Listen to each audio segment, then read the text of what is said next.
Point blank, she scores! On the outside, sends it over. Goal, Montclair! Prendergast has it, takes on her left foot, and it is a goal! Goes around the defenders, puts it across. Prendergast is there.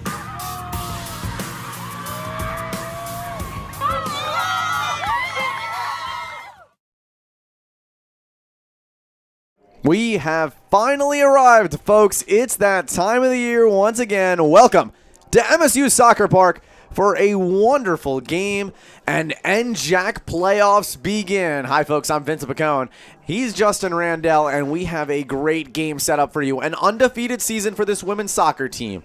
NJAC regular season champs, but it all comes down to this. Nothing matters anymore. NJCU Gothic Knights taking on the Montclair State Redhawks home at MSU Soccer Park. We got a great game to talk about. We got great things to talk about. We got a lot to discuss with you here in the pregame show. But before we go anywhere, Justin, take us through this historic Red Hawk season finale. And it was absolutely historic. I mean, you look at the stats here, going back to the game against Rutgers Camden. In the first half, Kylie Prendergast received a pass from Samira Lukovic and took a crack at the net from well outside the box, sailing it right over the keeper and into the back of the net in the 6th minute, giving the Redhawks the early advantage. And they were in control most of the way, Vin. They did a great job of just utilizing the game as well. In the 69th minute, Ashley DiFrancesco crossed it from the near side to the edge of the box, where Gianna Kirchi would then flick it with a header to Lukovic, who scored a 6th goal of the season. And that, Vin, is how the Redhawks ended up winning the NJAC regular season championship by a score of 2-0, and that is why they are here tonight playing here in the NJAC semifinal. And now we have to look, of course, to the highlights of the NJCU and Rutgers Camden game as well, as we still are, and now there it is. We look at the NJCU highlights as well, and knowing them, then it begs the question, how did they get here? In the 39th minute, Isabella Ramirez broke the scoreless tie with a spectacular strike, a long looping shot that dropped just under the crossbar for her 5th goal of the season, and that would prove to be the difference as the NJCU Gothic Knights won by the score of 1-0, and that right there is the reason why they are able to play the Redhawks here tonight on this great Tuesday evening. Yeah, and I mean, you can look at the bracket right now.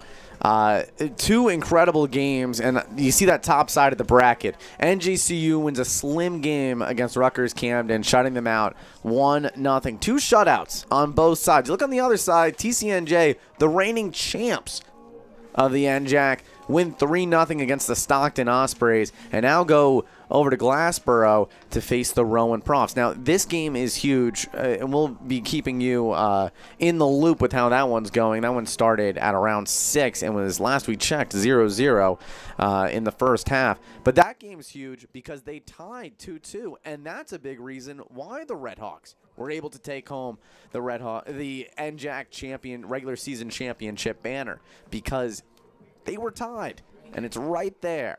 But I mean, Montclair is undefeated and holds that #1 spot.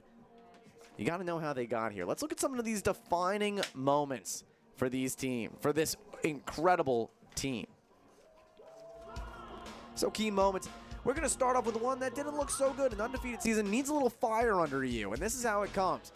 Up 2-0 against TCNJ, a team that they haven't beaten that many times, not even double digits in their career. Up 2-0 at the half, and then Emily Widener for TCNJ comes back and scores not 1, but 2 in the second half to tie this one. You can see the frustration there by the Redhawks, but this burned a fire in them. They would go on, and yes, there are good ties, there are bad ties. In my opinion, this Rowan game was a good tie against the 11th best team in the country, the Rowan Profs.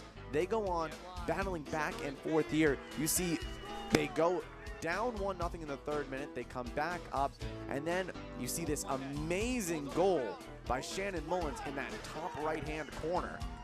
Phenomenal to tie up the game, and that's how that one would end. But of course, the offensive explosion is what's been big for this team. Kylie Prendergast has been a big reason for that. 12 goals and a hat trick against Rutgers North.